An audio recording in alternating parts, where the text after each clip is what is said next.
when I was asked to give this presentation, I was asked not to talk about the kinds of things you've already been talking about. So we're going to start with a different weighty matter, which is the destruction of the eastern seaboard of the United States.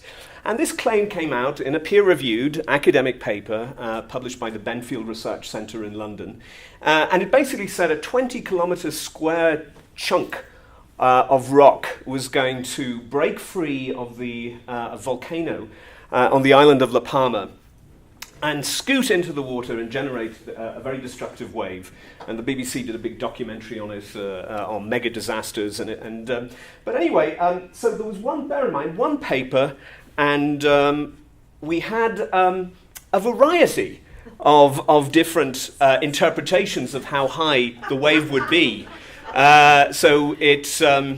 as you can see, it covered every sort of possibility. But the winner of the worst wave counting was actually the New York Times. La Palma would create blah, blah, blah. The wave, it would be higher than the skyscrapers of Boston and New York. And well, we kind of know what that looks like because there was a movie in 2008 called Sudden Impact, in which an asteroid plummets into the Atlantic Ocean and creates this sort of destruction. And the question you've got to go is, really, is this going to happen? And you might think, well, I actually asked that question. Because I was like, that sounds like nothing I've ever heard of before. It sounds kind of physically impossible. And so this is a piece I wrote for the Financial Times in 2004 called Shockwaves. But anyway, my recommendation, the first thing when I approached this story was to think as a historian. Well, we've had flank collapses, as this particular collapse is called, previously in history. So, how big were the waves that were generated by such phenomenon? And here we have Lituya Bay in Alaska. And on July 9th, 1958, the largest wave in recorded history was generated by a flank collapse right here. And it created a splash that went 1,720 feet up this spur, ripping everything off it, including the barnacles, and then the wave proceeded to splash, splash, splash, splash, splash, and then leave the bay. What's the scale in that photograph? Well, you see this point here? That's about 300 feet, where the pointer is, about 300 feet higher than the Empire State Building. So pretty big. Yeah. It was a big splash. So the key question is, well, okay, so this is very similar to the flank collapse at La Palma. So how big was the wave when it got here? Was there massive waves battering the coast of Russia and Japan in 1958? I think that's self-evidently no. So we will look at the actual measurements taken by geologists and seismologists and what have you, and all the people who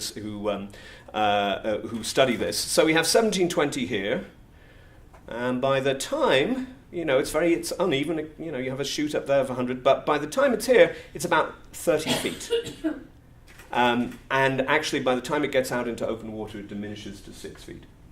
So this isn't an obscure part of geological history. There have been innumerable stories about this, notably because 6 people were on 3 boats, one moored in Cenotaph Island, another one moored in Anchorage Cove, while the wave actually happened, and people recorded being carried in their boat and looking down at the treetops in the waves beneath their feet. 2 people died.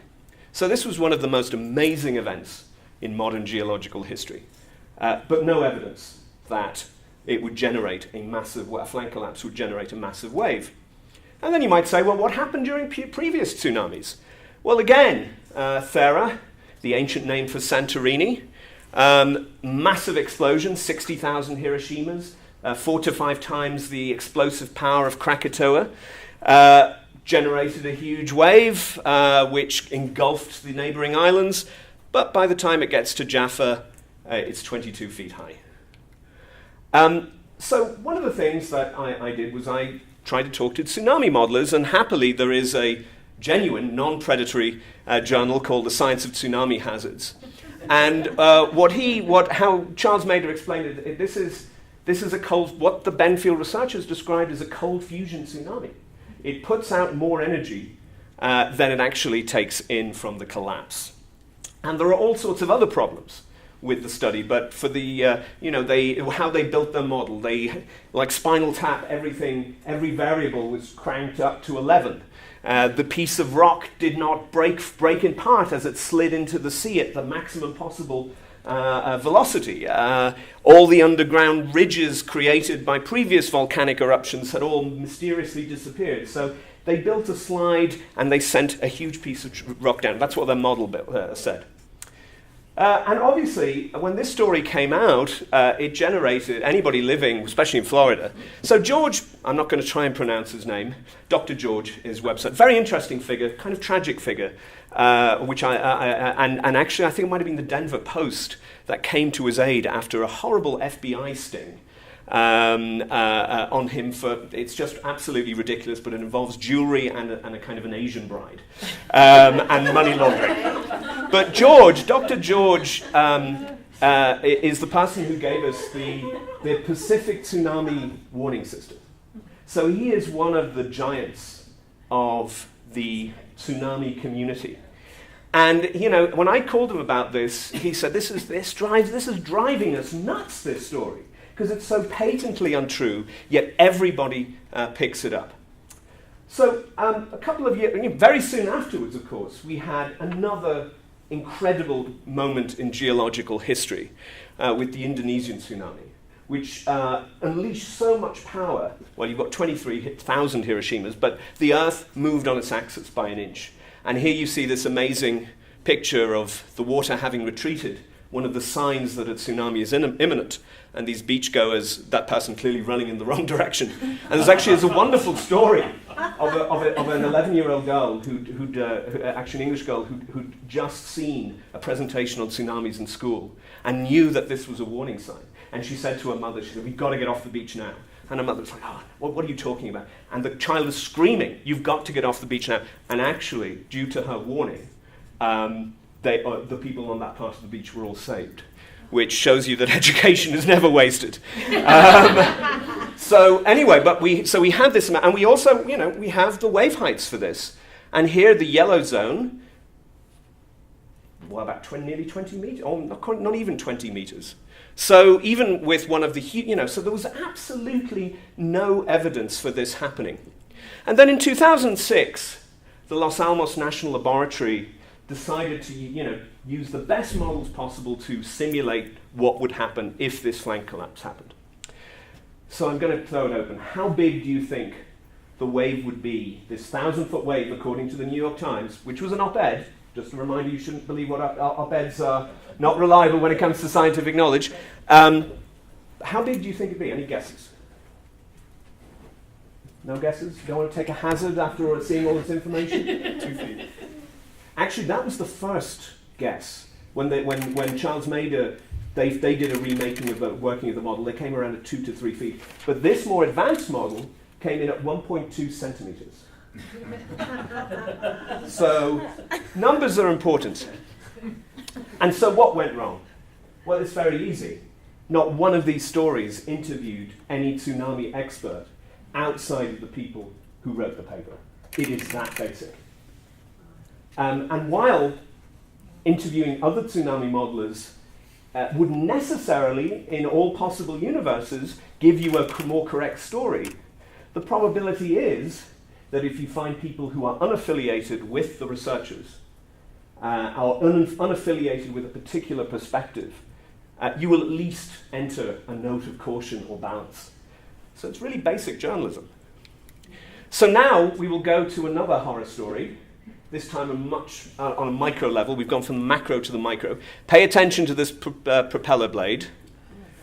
And obligatory trigger warning.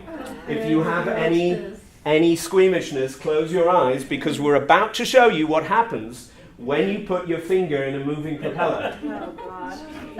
And that's... Okay. So... You can turn mine. Oh, you want to turn back? Oh, no, sorry. I thought you said turn back. I was trying to skip it. So... I'm still upset about testing the So this news simultaneously, it actually first appeared in the Associated Press. And then it appeared, and you can read this, The Power of Magic Dust. It was called pixie dust, somebody else called it fairy dust. And it restored, let's see, what did it do? Oh, Dr. Oz there, you see a little miniature version of that, showing Lee and his magically reconstructed finger. Now, nobody seemed to question the fact that his brother made the pig's bladder. But more importantly, this is Ben Goldacre, who's for years written a column called Bad Science in The Guardian. And he did a wonderful column and said, this is complete nonsense. And actually I followed it, I did a piece, but and I interviewed the head of orthopedic surgery at Mount Sinai in New York. And he said, you don't need to put anything on it except a bandage.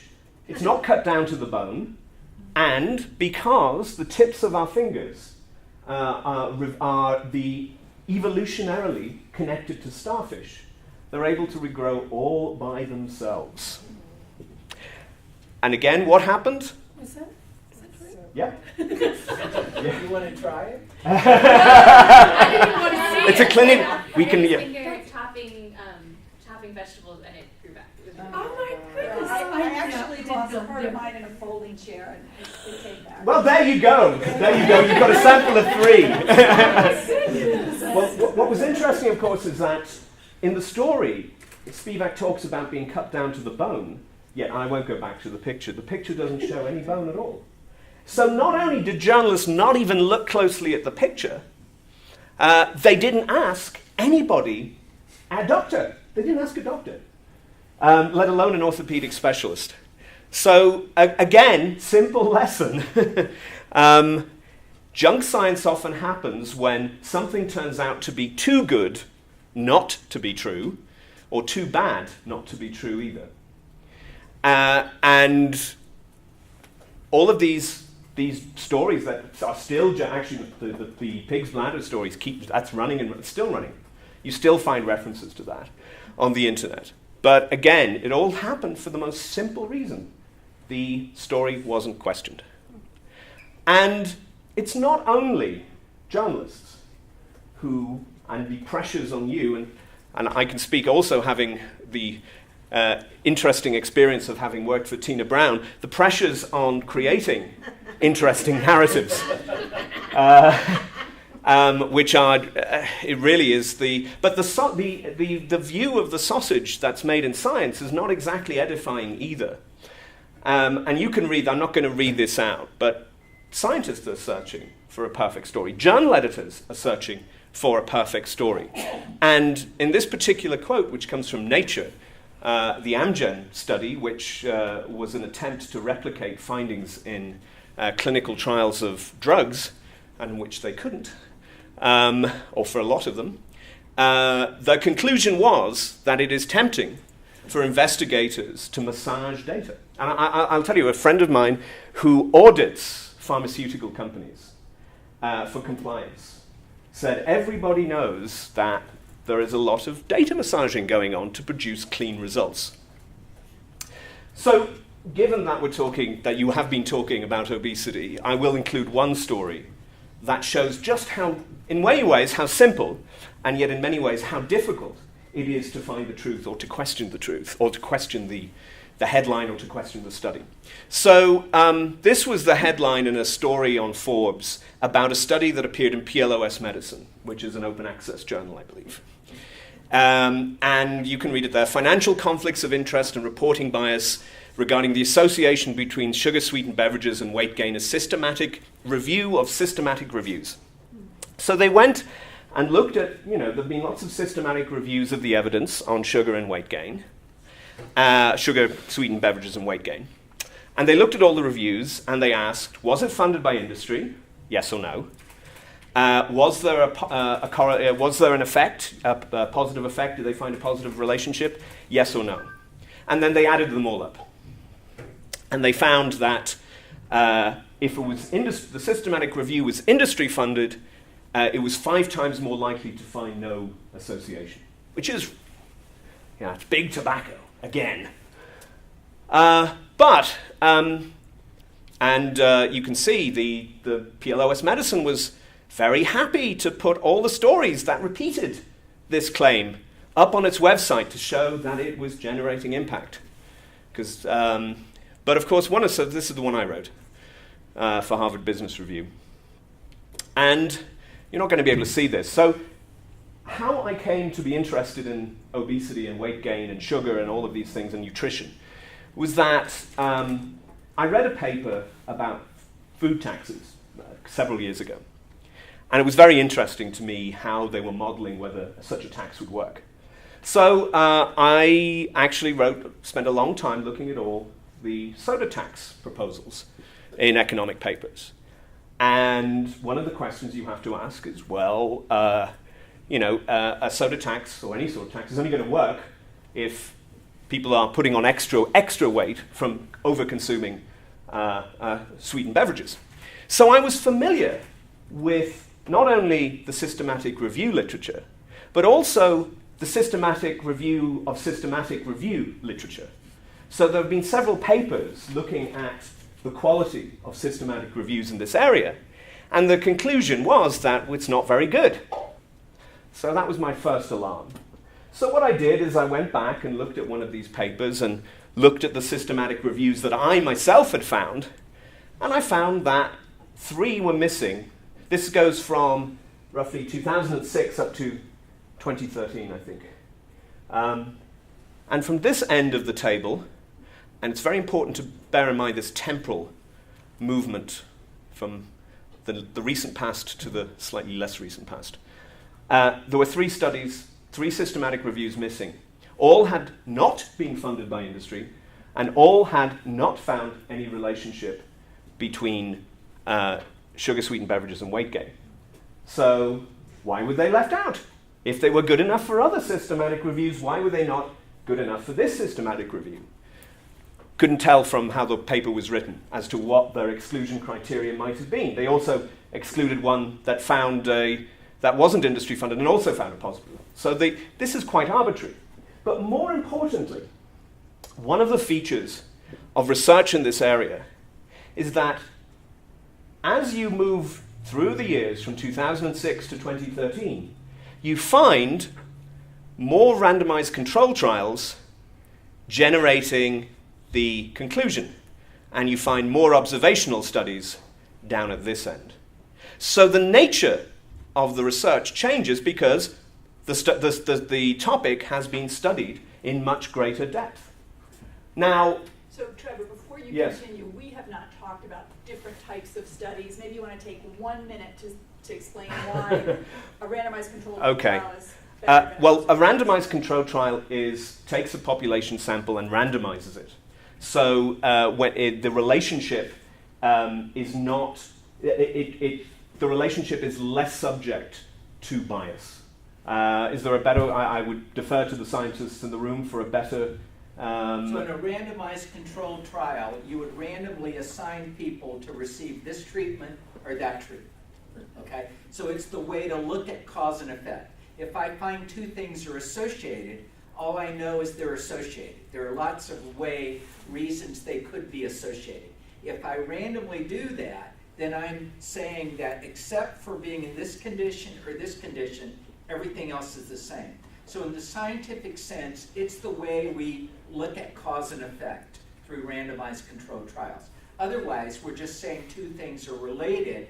We don't know if one causes the other. So essentially, in an observational study, like most of these older ones, that's what you're finding, just an association. You can't determine cause and effect. The randomized controlled trials are much more difficult, they're much more expensive, they're much more complex to do.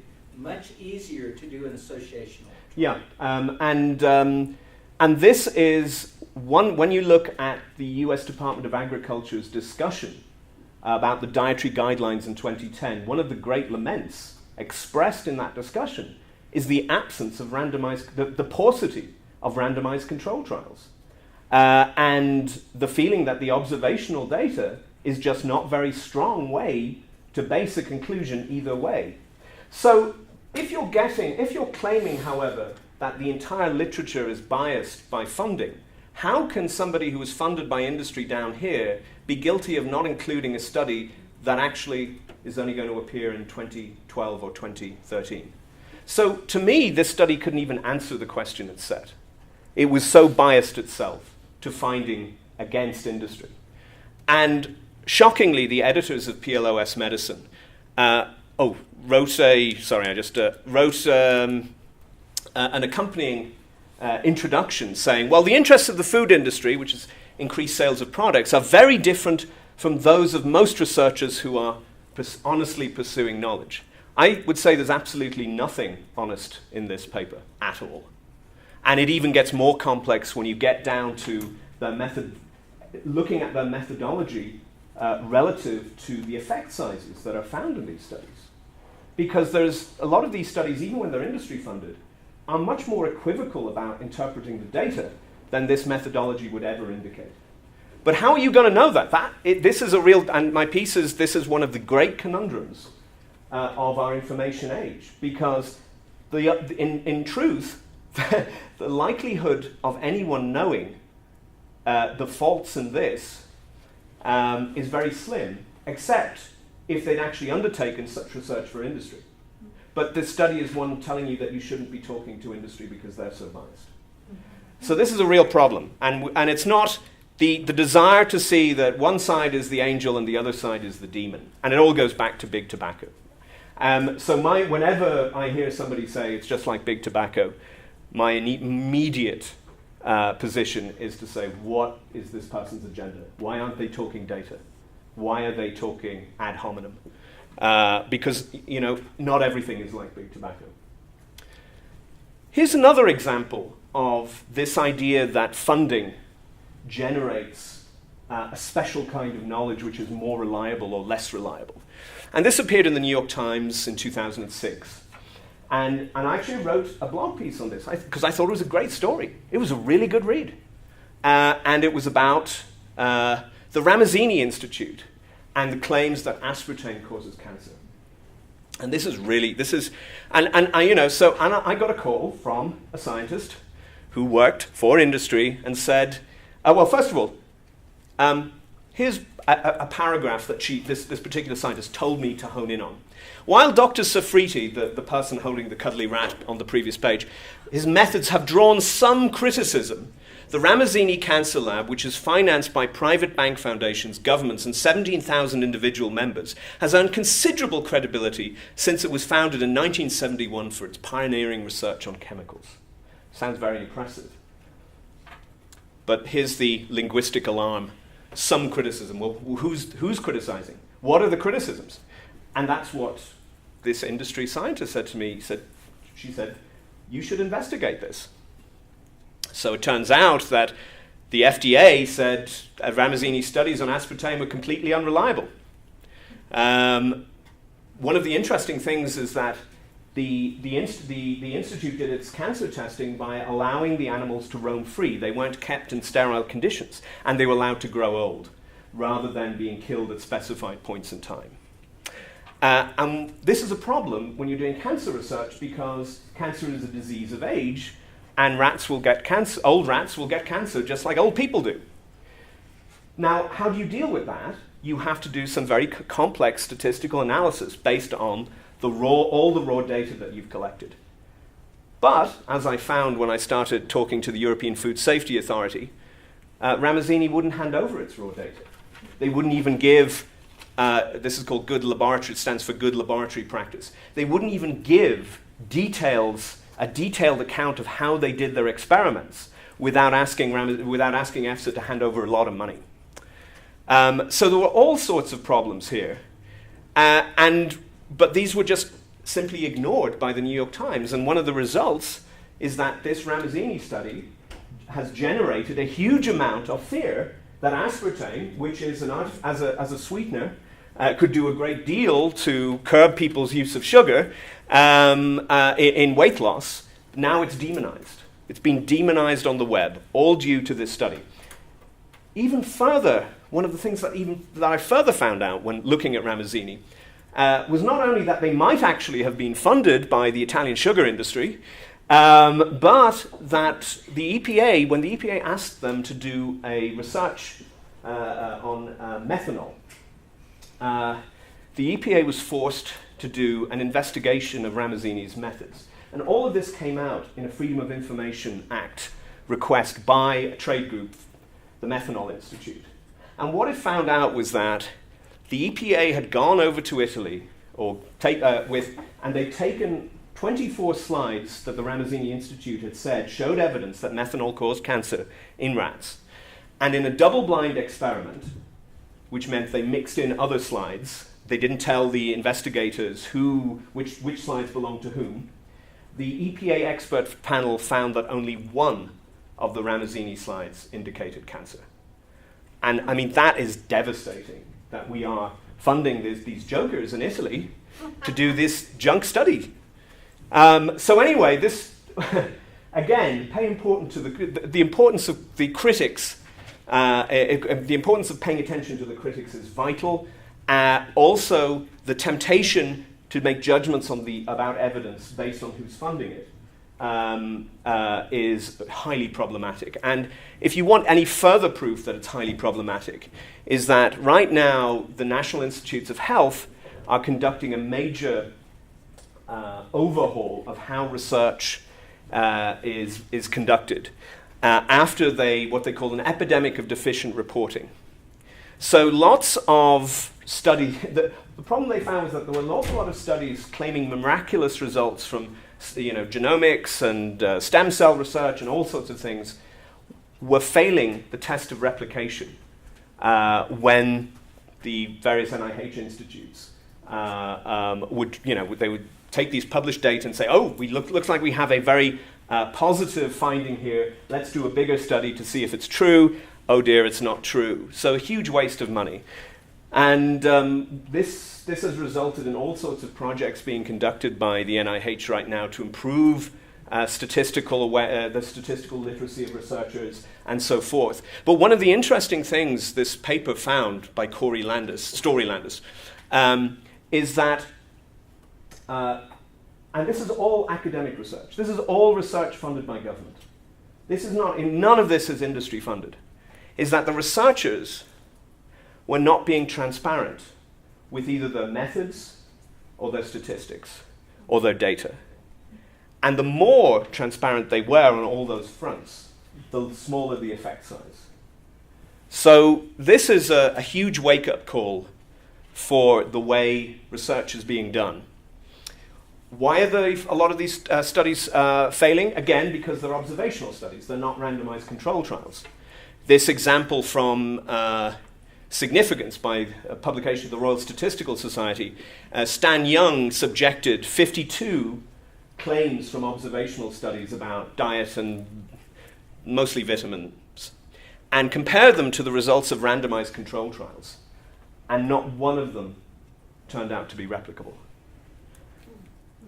It may not be appreciated how often observational claims fail to replicate.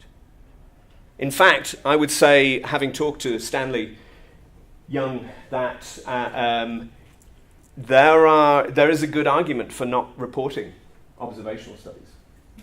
Especially the more dramatic the finding, because the chances are it's going to turn out to be not replicable. The causality isn't there. We've also had very recently, you might have heard of John Ioannidis. He has just launched a center in Stanford called for meta-research, research about research. And he has been holding a lot of researchers accountable for poor methodology and poor statistics. And very recently at Experimental Biology, he gave a paper, I wish I'd been there, it looked fantastic, in which he said most of the claims about cancer and food, whether miracle cure or you're going to the grave very quickly, are statistically implausible. So statistics count. And this is the problem that resides, I think, in reputable publishing. And this was an extract from an article in The Guardian. Somewhere down the line, achieving an impact in the media seems to have become the goal in itself. The craving for scientists for publicity is fueled by a hurried and unquestioning media an academic community that disproportionately rewards publication in high-impact journals such as Nature, and by research councils that emphasize the importance of achieving impact while at the same time delivering funding cuts. And that may have been written about the UK, but that's pretty much the same here.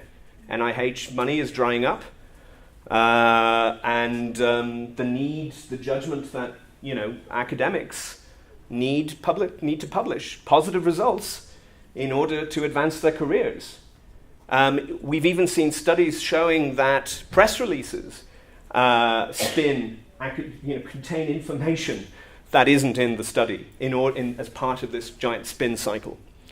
So it's this is a very, very difficult landscape, and I'm not going to pretend for an instant that I have a way of negotiating it. I have worked with a mathematician for the last 8 years, and now I will never be a mathematician, I will never be a statistician, but I have come to appreciate the vital importance of numbers in any story. And I'm hopefully working towards providing services with the American Statistical Association to help journalists on this. But anyway, that's another story. But I will say there is great hope, because this actually is an extract from research by Tankard and Ryan, who did a lot of work on how journalists covered science in the 70s and 80s, when there were dedicated science reporters in most newspapers. And their view was that either the numbers were completely trusted or completely ignored.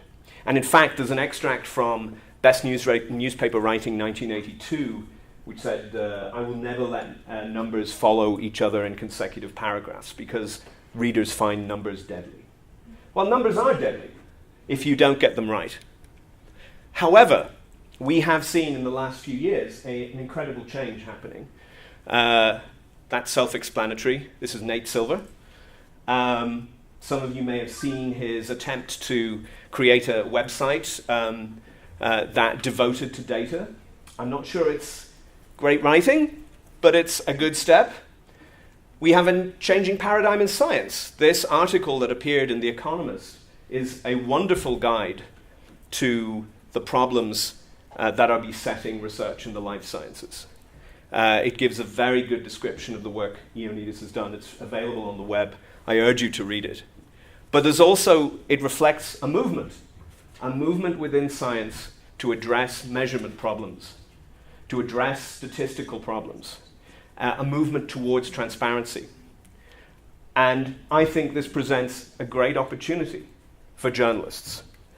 And this is it. People love Sherlock Holmes. But your goal is to think like Sherlock Holmes, but to sound like Dr. Watson. Because frankly, he's not very good at communicating, and Watson is. So, with that in mind, I guess, do we have any time? We do have time for questions. Yep. Who's brave enough? I had a question about the NIH overhaul. Yeah. Where exactly is that? They're doing all sorts of pilot programs across all the various different NIH agencies. Lawrence Tabak, T-A-B-A-K, and Francis Collins are engaged in trying to find, well, as good scientists, they're trying to find out what actually works to move the needle forward. But they're working, Nature has made all sorts of commitments to try and do better, ensure that there's more transparent data. I mean, it's really, most scientists I know say, peer review is vital, but peer review is a really basic step. That's just simply the opening moment for a study to be discussed within an expert community. The problem when, any of us sees on a study finding is that it hasn't been discussed by the community, and we're not following up with the discussion of that in that community. And it's really astonishing that when you follow sometimes these discussions, BPA is the greatest example, you find that the story is completely different at a much higher and more complex level of expertise. When you talk about looking at a study and doing obviously the journalism 101 kind of thing of talking to people outside of people involved in the study, what do you recommend to make sure that when you do talk to these people that are outside of the study, that they don't have their own access? Yeah, that's a real problem. And the only way you can get at that is by following the story. It's simply experience will tell you. Like, for instance, the documentary Fed Up has just come out with Katie Couric. And to me, when I saw the experts quoted in it, I said, right, she hasn't gone to any expert that will challenge her thesis. They're all aligned. They're all aligned around the same issue. They're all from, not all, but some of them are from the extreme fringes of a debate, like Robert Lustig. If you Google, there are some fantastic blogs out there. Evidence-based medicine, science blogs, in which you can read all sorts of data discussions about these studies. A great one in weight is Dr. Sharma? Yeah. Dr. Sharma. He has a really good... And so by reading the background reading, you get a sense of where the debate is, who's pushing, who's rhetorically... Again, I think, my background is English and history and philosophy. And to me, the key things are rhetoric and logic. And when you start looking at the way scientists are using words to describe the problem, I often find that paradoxically, it's often those who are best able to put into words their study that are the least reliable guides to what the evidence are, or evidence is. Because a soundbite, we all need soundbites, but soundbites don't necessarily equal truth. And I know several scientists that I just won't quote because they're so good at doing these soundbites, and the soundbites are not true. So again, it's really difficult to absorb expertise, and it's much easier to kind of play it safe because there are so many ways of going wrong. But there are many, I know the American Statistical Association and my colleague Rebecca at George Mason, we're ready to help journalists decode statistics. So you can just email. And I know the ASA are going to try and do a much bigger effort on this to bring statistical literacy. Can I also suggest, one of the temptations, or maybe it's just a strategy, when research comes out, your editor says, here's a new study, do a story, you want to just Google around to see who else can I talk to who's written or who's done research on this topic. Well, it's probably a good idea. Once you find that other person who's done the research, check out what journal they've published in, check Jeff Beal's list to make sure that you're not calling somebody who's published in a predatory journal. I think that's a sort of basic step. Well, I'll give you a good example. So I when I was science writer for Newsweek, I had did this story on sleep research, and I had all these interviews lined up with top guy at Harvard, top guy at the University of Munich, and very excited. Actually, sleep is just utterly fascinating research going on right now. So I had more or less 18 hours to do a story. So the morning of the day I was supposed to finish it, I get an email from an editor that says, "Can you write about dinosaur farts instead?" Actually, I had more than a day to do it. So sorry, I was going I know nothing about paleontology.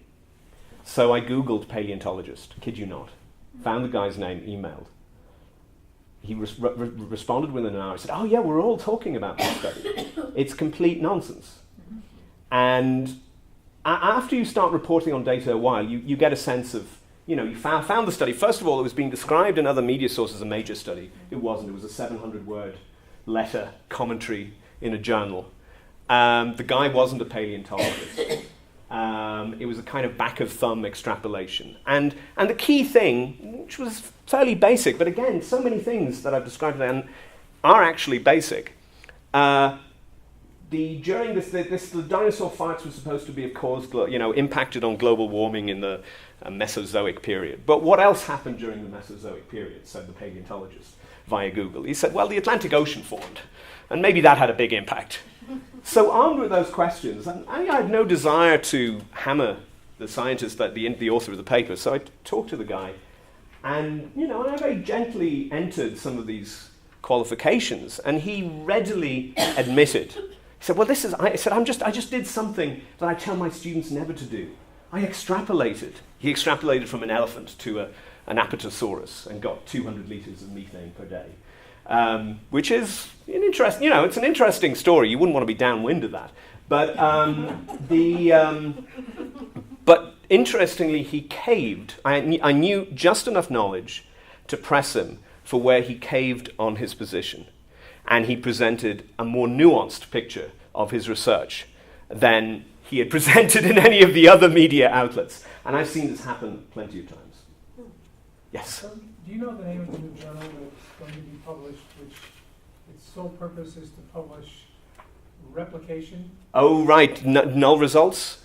The Journal of Null Results? Null results, or to replicate something that's already been Ah. published. Ordinarily it wouldn't get published because it's like, that's old news. So Well, we did that already. Well, there was a huge thing called the Reproducibility Project, and I think there's a guy in Virginia whose name eludes me now who's involved in that. But there were so many problems with Mark Hauser and his claim at Harvard and his data on chimpanzee emotions and how his graduate students found that he altered their findings. And that triggered, then there was Dietrich Staple, who basically admitted to making up 10 years' worth of papers. And these were all published in major journals.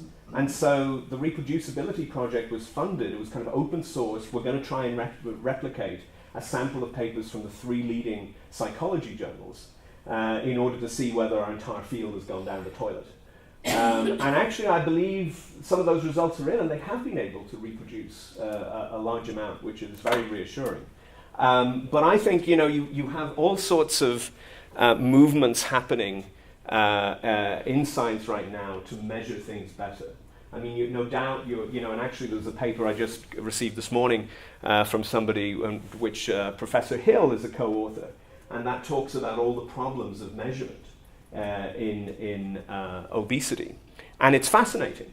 And oftentimes, I know, one of my friends used to be the science reporter for the San Diego Tribune, and he said his real problem with science stories was that, his editor knew nothing about science.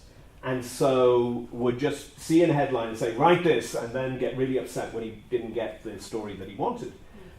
But oftentimes when you think about these issues, you can find a much more interesting story about this data than the one that seems there in the headline. But again, it takes time, it takes knowledge. I mean, this presentation, which, there are innumerable other examples I could have put up, but that's based on 10 years of starting from, I got into, I wrote literary journalism before I did this. I still do to some degree.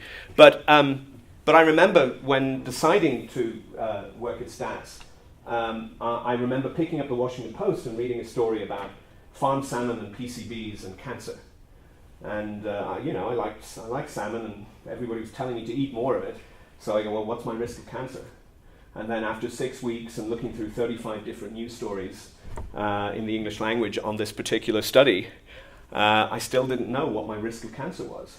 So I went to a marine toxicologist, and he told me, well, you need to go to the EPA PCB page, which it may have been updated, but 10 years ago, I couldn't understand what it said, so he talked me through it.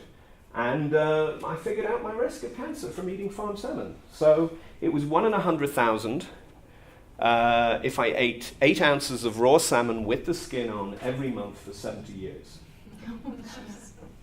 It caused a huge panic all around the world. There were lawsuits from the Environmental Working Group against salmon farm fisheries. It produced outrage in Britain, and it took 2 or 3 years for the Harvard School of Public Health to do a study saying your risk was vastly greater from not eating farmed salmon or salmon of any description than if you didn't eat it. And so these things have these sort of basic things, absolute versus relative risk. It is astonishing how when you look at the history of science reporting over 30 years, they are the recurring problems identified when researchers go in and look at science reporting. I think, however, we've moved into a different era. You will be held responsible by some blogger if you get it wrong. As some blogger who probably knows a lot, who may be a scientist and who spent her entire career looking at this topic. But at the same time, you have opportunities to tell stories in much more rigorous you have an opportunity to produce ethically sourced information, and sometimes the results of that information is ambiguity and confusion, and that's a good thing, because in any of these things, I'll give you one example. So Dr. George persuaded the UNDP to fund a tsunami warning system for the Indonesian Ocean, which teems with seismic events. The countries got all the money, they didn't take the risk seriously, and they spent it on other things. And 250,000 people died. So that's what happens when you don't follow the numbers. Thank you for ending us on such a high note.